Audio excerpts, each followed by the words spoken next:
Psalm 119, verses 36 and 37 say to turn my heart toward your statutes and not toward selfish gain. Turn my eyes away from worthless things. And that phrase jumped out at me. Turn my eyes away from worthless things.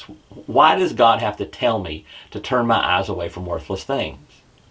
It's because my eyes are drawn to worthless things. Because I'm a selfish person. Because my heart wants things that really don't matter. I want the nicest car. I want the biggest house. I want the most stuff in the bank account. I want all these things that are very, very temporary and not that important.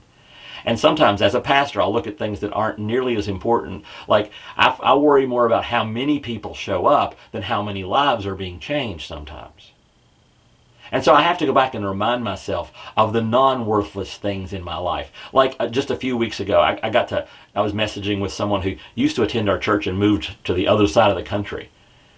And I got to tell her how her life story is one I use in every single Step 1 class that we do.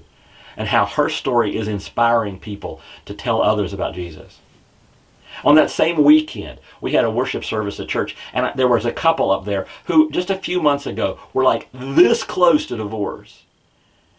And God worked in their marriage, and now they're leading worship together.